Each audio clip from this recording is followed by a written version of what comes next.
Assalamualaikum warahmatullahi wabarakatuh.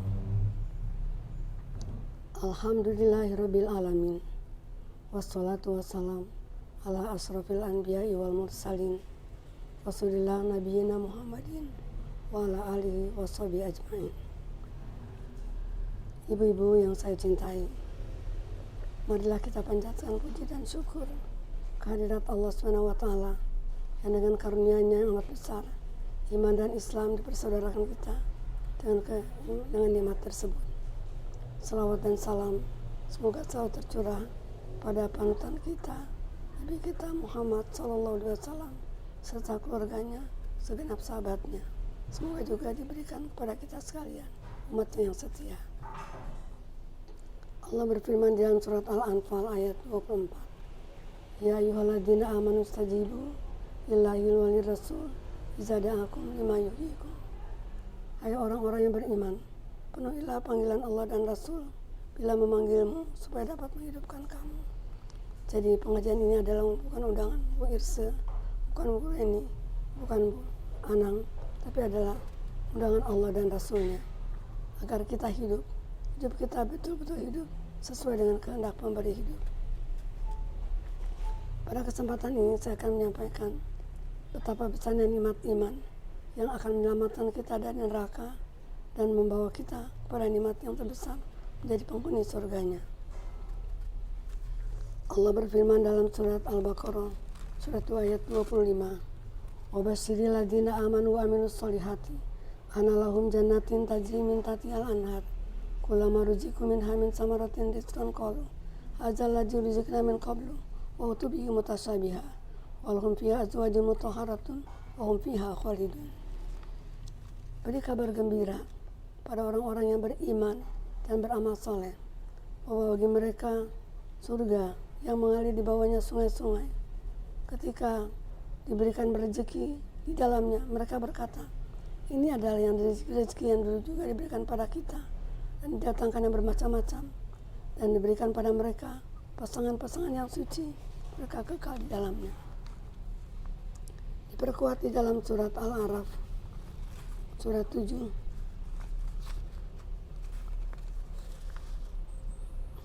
ayat 42 sampai ayat 43. Waladina amanu wa amilus solihati la nukallifu nafsan illa wus'aha ulaika ashabul jannah hum fiha khalidun wa naza'na ma fi sudurihim min ghillin tajri min tahtihal anhar wa qalu alhamdulillahilladzi hadana li hadza wa ma kunna linahtadiya laula an hadanallah laqad ja'at rusulu rabbina bil haqqi wa nudu an tilkumul jannah uristumuha bima kuntum ta'malun. Orang-orang yang beriman dan beramal saleh, kami tidak memaksakan seseorang kecuali menurut kemampuannya. Mereka itulah akan menjadi penghuni surga, mereka kekal di dalamnya selama-lamanya. Dan kami cabut dari hati mereka perasaan iri dan dengki, sementara mengalir di bawah mereka sungai-sungai, dan mereka berkata, segala puji bagi Allah yang telah memberikan petunjuknya kepada kami akan hidayat ini sehingga kami sampai ke surga. Kami tidak akan sampai kalau tidak ada petunjuk dari Allah kepada kami. Sungguh telah datang utusan Tuhan kami membawa kebenaran dan menyerukan, itulah surga yang diwariskan kepada kamu sebab apa yang kamu kerjakan. Senada dengan itu Allah berfirman dalam surat Fatir surat 35 ayat 33 sampai 34.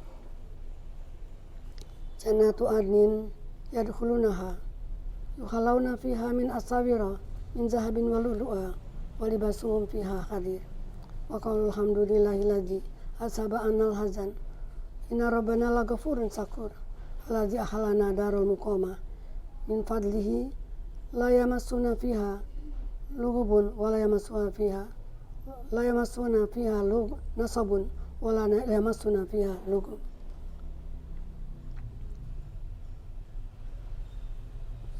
Ke surga Aden mereka masuk bersama-sama, dihiasi mereka dengan gelang-gelang dari emas dan mutiara, dan pakaian mereka adalah sutra.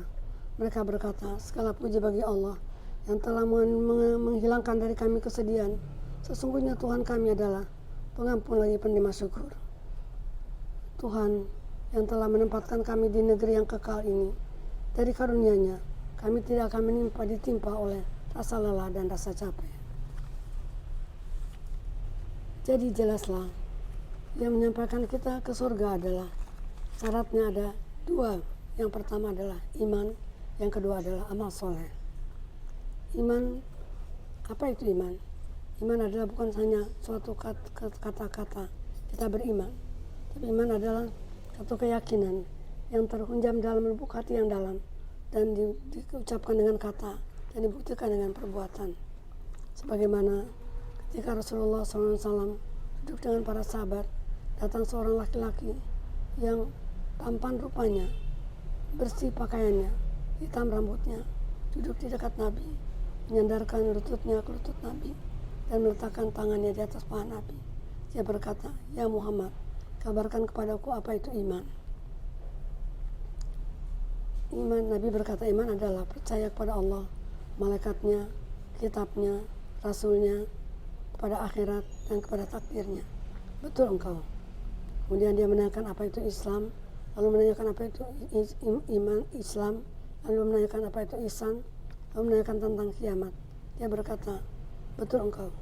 Para sahabat heran, kenapa dia bertanya, dia berkata betul. Tak lama dia pergi. Nabi berkata, tahukah kalian siapa yang datang tadi? Tidak ada kami yang kenal ya Rasul. Dia adalah malaikat Jibril yang datang pada hari ini untuk mengajarkan agama kepada kamu. Di sini Nabi katakan, iman adalah percaya kepada Allah, pada Rasulnya, pada malaikat, pada kitab, pada akhirat dan takdir. Setiap hari didengungkan kepada kita kesaksian bahwa tiada Tuhan melainkan Allah, Muhammad adalah Rasulnya. Kita baca dalam setiap tahiyat, asyhadu alla ilaha illallah wa asyhadu anna Muhammadan Rasulullah.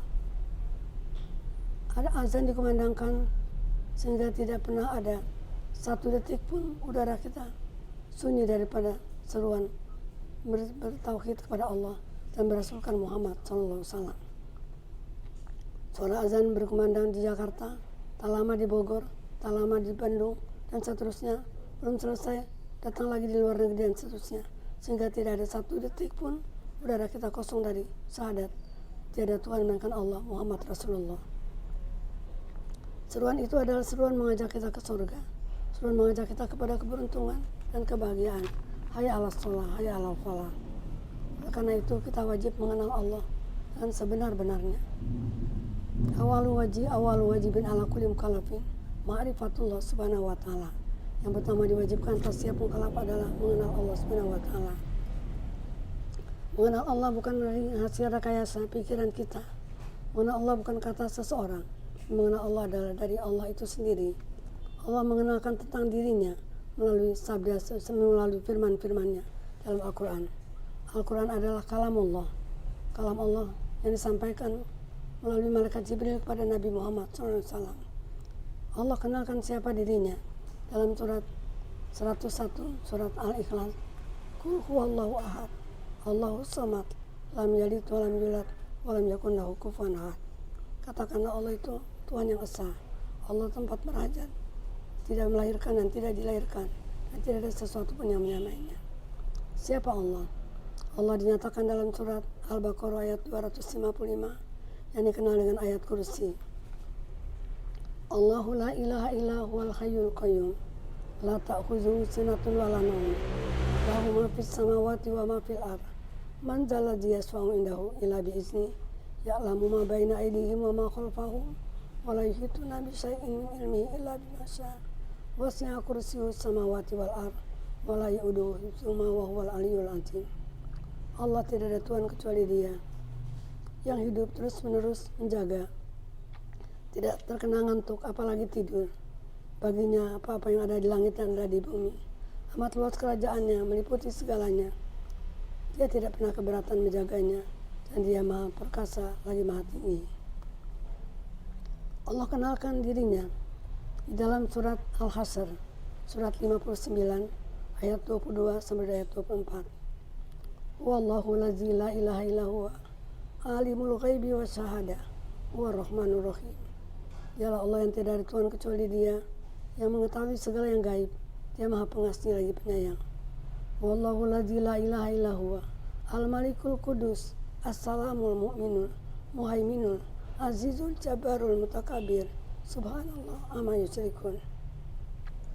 Dia Allah yang tiada Tuhan kecuali Dia, Al-Malik yang menguasai, yang kudus, yang maha suci, yang menjaga, yang memberi keamanan, yang maha perkasa, yang dapat memaksa,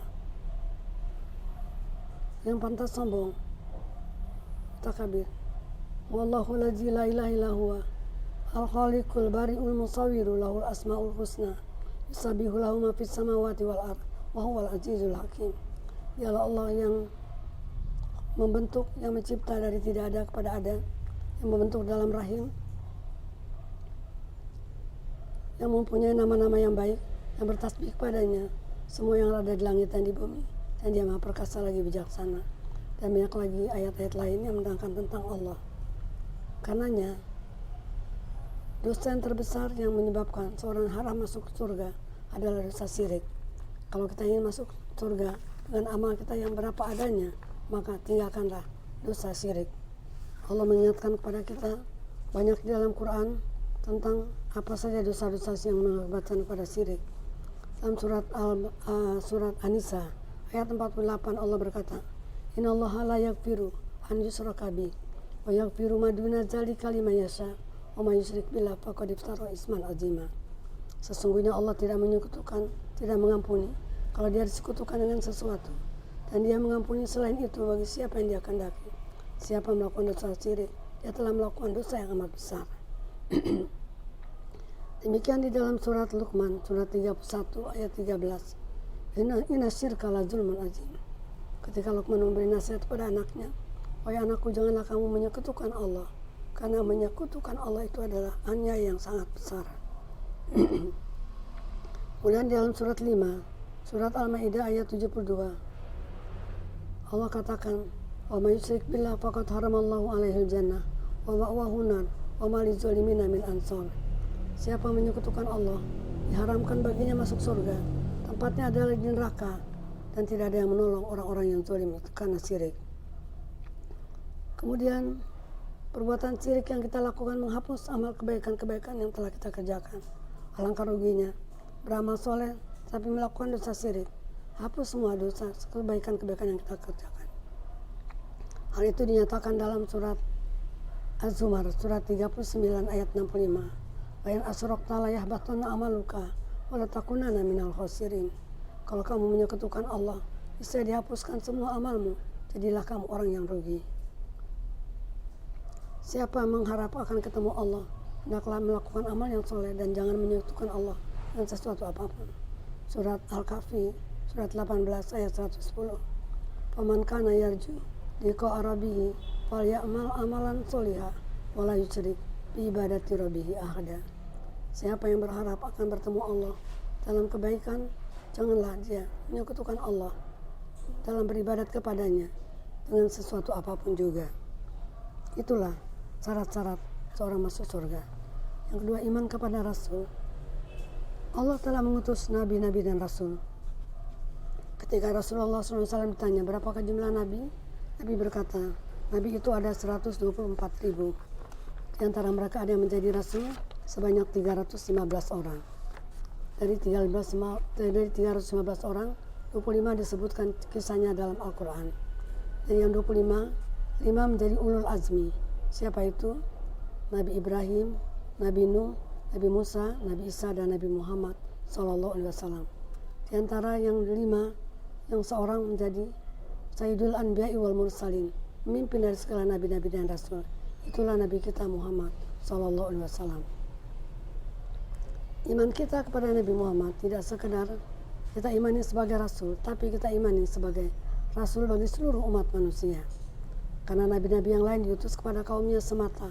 Nabi kita Muhammad SAW untuk seluruh umat manusia. Wa ma arsalnaka ila rahmatan lil alamin. Surat 21, surat Al-Anbiya ayat 107. Wa ma arsalnaka ila rahmatan lil alamin. Tidak kami utus engkau ya Muhammad kecuali menjadi rahmat bagi seluruh alam. Nabi Muhammad bukan saja diutus sebagai Nabi untuk seluruh umat manusia. Juga beliau adalah Rasul yang terakhir. Tidak akan ada lagi Nabi dan Rasul. Karenanya mengimani Nabi Muhammad, mengimani Nabi yang lain lagi, apakah itu Musodak, apakah itu Elijah Eden dan sebagainya, itu adalah kekafiran. Maka mengimani Nabi Muhammad sebagai Rasul dan sebagai Rasul penutup. Tidak ada lagi Nabi sesudah beliau. Allah katakan dalam surat Al-Ahzab, surat 33 ayat 40. Makana Muhammadun aba akhidin min rijalikum, walakin Rasulullah wa khataman nabiyyin. Muhammad sekali-kali bukan bapak laki-laki di antaramu, tapi dia utusan Allah dan penutup segala nabi-nabi. Nabi Muhammad diutus untuk menjadi saksi bagi seluruh umat manusia. Walazi arsala rasulahu bil huda wa dinil haq yuzhirahu ala dini kulli wa kafa billahi syahida. Surat Al-Fatah surat 48 ayat 28. Dialah yang mengutus rasulnya membawa petunjuk dan agama yang hak untuk diunggulkan di atas segala ajaran. Cukuplah Allah menjadi saksi. Dia datang begitu sangat pengasih dan penyayang.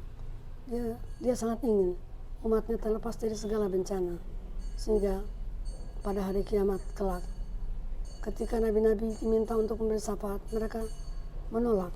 Hanya satu Nabi kita Muhammad SAW yang bersujud kepada Allah minta agar diberikan syafaat, agar perhitungan menjadi ringan. Itulah syafaat yang disebut syafaat kubra.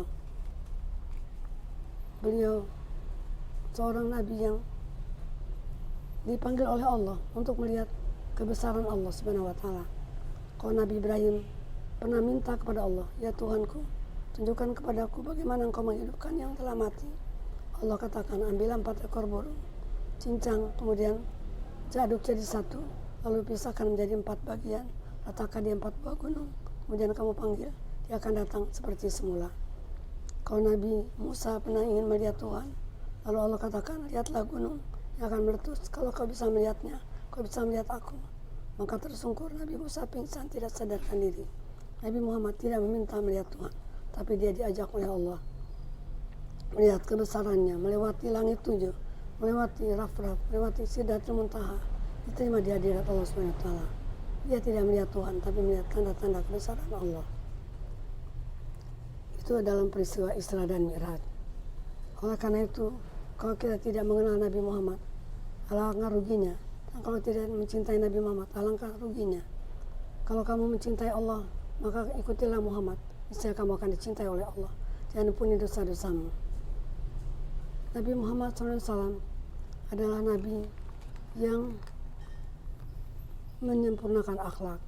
Innama bu'istu liutammima makarimal akhlak. Dan Allah katakan dalam surat At-Tolak ayat 4, wa innaka la'ala khuluqin azim. Sungguhnya engkau Muhammad mempunyai pekerti yang sangat agung. Setiap nabi yang lain dipanggil dengan namanya, tapi nama Nabi Muhammad tidak pernah dipanggil dengan namanya. Nabi Muhammad dipanggil dengan ya ayyuhal muzammil, wahai orang yang berselimut, ya ayyuhan nabi, wahai seorang nabi, dan panggilan-panggilan gelarnya. Itu menunjukkan Allah memberikan kehormatan pada Nabi Muhammad yang luar biasa. Bahkan Allah dan para malaikatnya berselawat pada Nabi. Inna Allah wa malaikatahu yusalluna ala nabi ya ayyuhalladzina amanu sallu alaihi wa sallimu taslima. Sungguhnya Allah dan para malaikatnya bersalawat pada Nabi. Wahai orang yang beriman, bersalawatlah kepada Nabi dan ucapkanlah salam sejahtera kepadanya. Orang yang paling dekat padaku di hari kiamat adalah yang paling banyak bersalawat padaku. Karena sempatkanlah untuk mengucapkan salawat ketika disebut namanya. Orang yang kikir adalah orang yang disebut namaku, dia tidak bersalawat kepadaku. Saya akan sampaikan amal soleh itu banyak. Saya akan sampaikan 3 saja kali ini. Yang pertama, amal soleh yang disebut tahajud. Allah berfirman dalam surat Al-Isra ayat 79 sampai ayat 81. Wa minal laili fatahajjat bihi nafilatal lak asa yab'asaka rabbuka maqaman mahmuda. Wa qur rabbi adkhilni mudkhala sidqin wa akhrijni mukhraja sidqin waj'al li min ladunka sultanan nasira. Dari sebagian malam bangunlah engkau bertahajud pada Tuhanmu. Mudah-mudahan dengan tahajud itu Allah akan memberikan kepadamu tempat yang mulia dan terpuji. Katakanlah, ya Tuhanku, masukkanlah aku ke tempat yang benar dan keluarkan aku ke tempat yang benar. Dengan tahajud, kita tunjukkan bahwa kita mencari Dia. Dengan tahajud itu adalah sholat yang dilakukan di waktu malam setelah tidur. Bila kita lakukan belum tidur, itu namanya sholat lail. Tinggi juga nilainya. tapi akan lebih nini tinggalnya bila kita lakukan tidur dulu sehingga dengan kesegaran. Sholat tahajud dikerjakan 2-2. Kalau mau dikerjakan 4 sekaligus boleh saja. 4-4 kemudian 3. 2-2-2-2-2 kemudian 1. Sholat witir. Tutuplah sholat witir sholatmu dengan sholat yang ganjil. Sholat witir. Bila kita telah terlanjur sholat witir setelah isya, boleh saja sholat tahajud, tidak perlu witir lagi. Kemudian yang kedua adalah sholat sholat duha, sholat istikharah dan lain-lainnya lagi.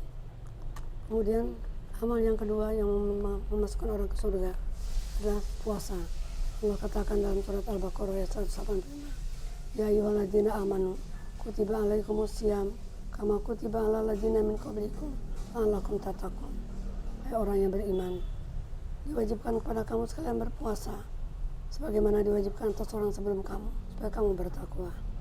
Seorang sahabat berkata, saya bisa lebih dari itu ya Rasulullah. Kalau kau bisa lebih dari puasa Ramadan, lakukanlah puasa Senin dan Kamis. Orang itu berkata lagi, saya bisa lebih dari itu ya Rasulullah. Kalau kau bisa lebih dari itu, kerjakanlah 3 hari dalam 1 bulan. Itu ketika bulan purnama, tanggal 13, 14, 15 bulan purnama, yang disebut puasa bid. Saya bisa lebih lagi dari itu ya Rasulullah. Kalau mau lebih dari itu, puasalah puasa Nabi Daud. Sehari puasa, sehari tidak.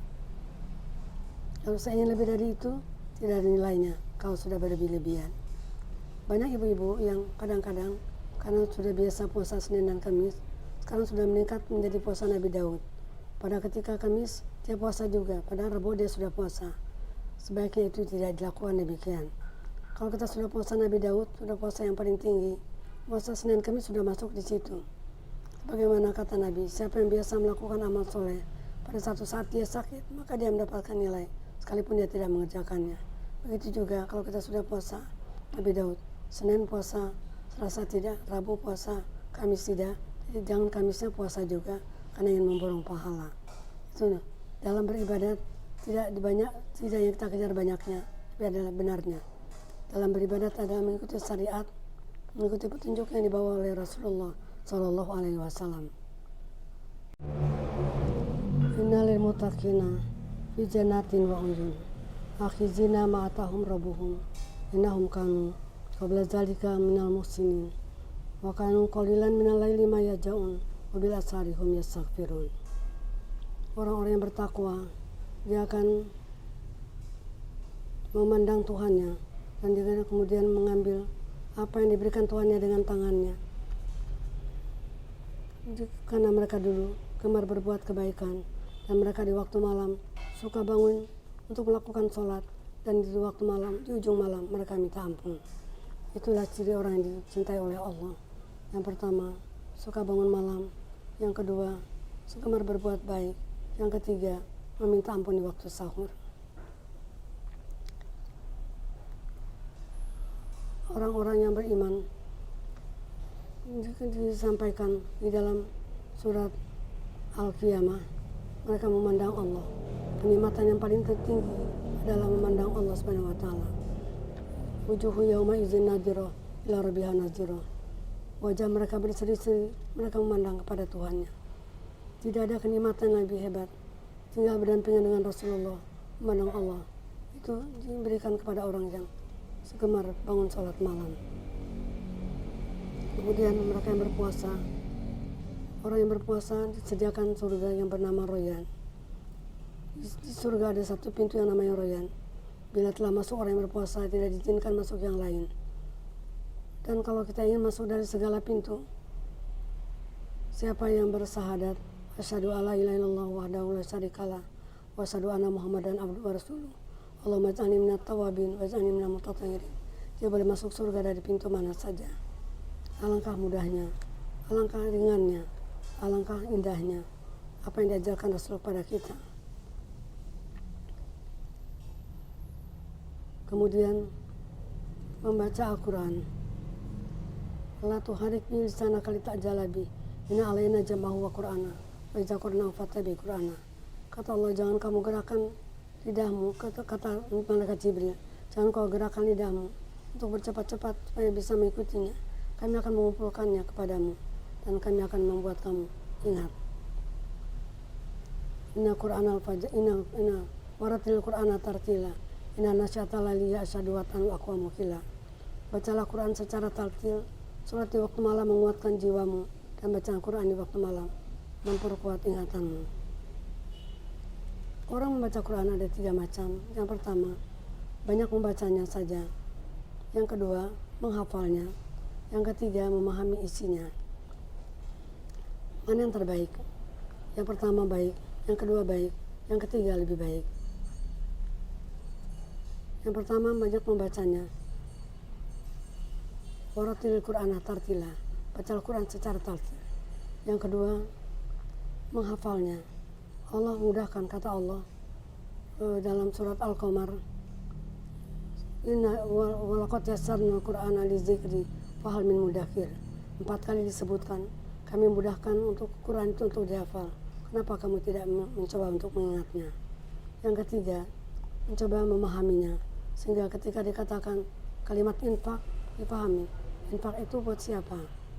Infak itu dalam surat Al-Baqarah ayat 256, ya yas'alunaka madza yunfikun qul ma anfaqtum min khairin falil walidain wal aqrabin wal yatama wal masakin wa ibnas sabil wa ma taf'alu min khairin fa innallaha bihi alim.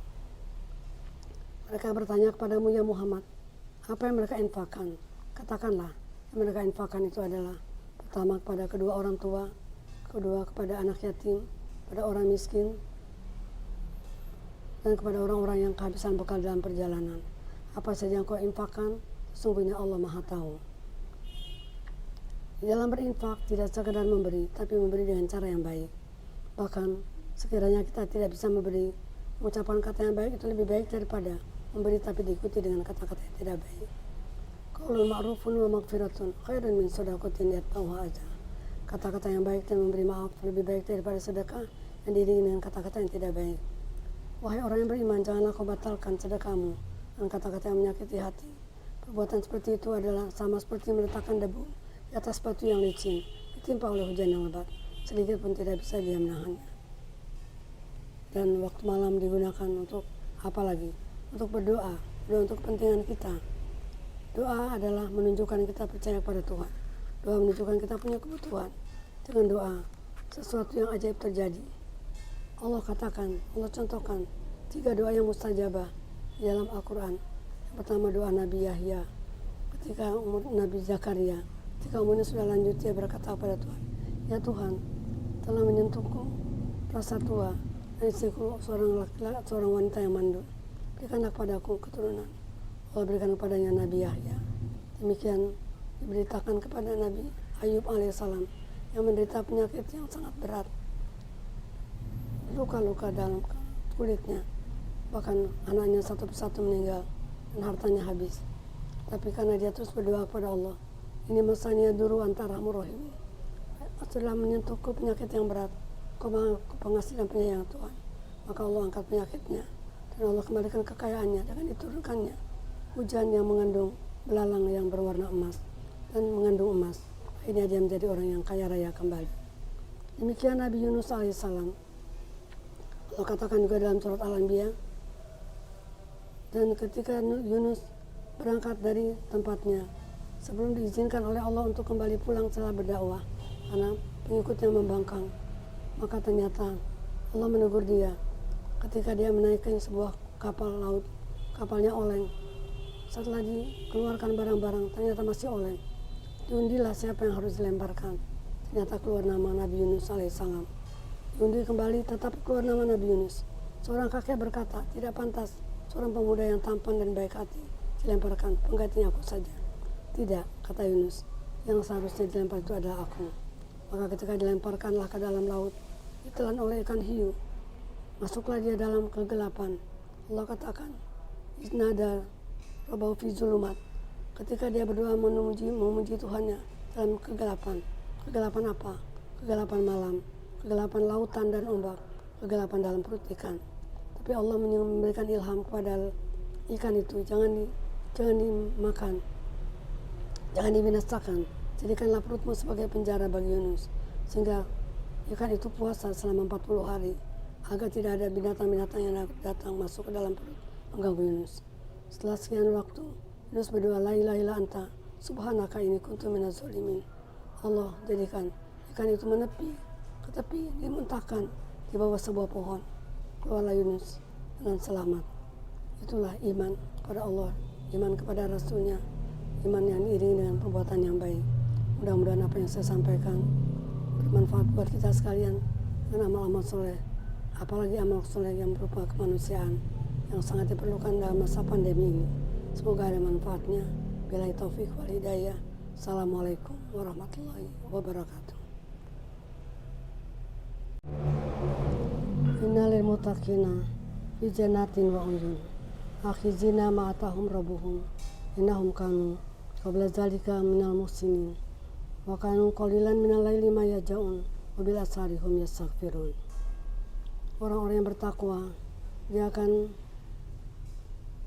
memandang Tuhannya dan dia kemudian mengambil apa yang diberikan Tuhannya dengan tangannya. Karena mereka dulu gemar berbuat kebaikan dan mereka di waktu malam suka bangun untuk melakukan sholat, dan di waktu malam, di ujung malam mereka minta ampun. Itulah ciri orang yang dicintai oleh Allah. Yang pertama, suka bangun malam. Yang kedua, gemar berbuat baik. Yang ketiga, meminta ampun di waktu sahur. Orang-orang yang beriman disampaikan di dalam surat Al-Qiyamah, mereka memandang Allah. Kenikmatan yang paling tertinggi adalah memandang Allah Subhanahu wa taala. Wujuhu yauma idzin nadhirah ila rabbiha nadhirah. Wajah mereka berseri-seri, mereka memandang kepada Tuhannya. Tidak ada kenikmatan yang lebih hebat. Tinggal berdampingan dengan Rasulullah, memandang Allah. Itu diberikan kepada orang yang segemar bangun sholat malam. Kemudian mereka yang berpuasa, orang yang berpuasa disediakan surga yang bernama Royan. Di surga ada satu pintu yang namanya Royan. Bila telah masuk orang yang berpuasa, tidak diizinkan masuk yang lain. Dan kalau kita ingin masuk dari segala pintu, siapa yang bersahadat asyhadu alla ilaha illallah wahdahu la syarikalah wa asyhadu anna muhammadan abduhu wa rasuluh, Allahumma ij'alni minat tawabin wa ij'alni minal mutatahhirin, dia boleh masuk surga dari pintu mana saja. Alangkah mudahnya, alangkah ringannya, alangkah indahnya apa yang diajarkan Rasulullah pada kita.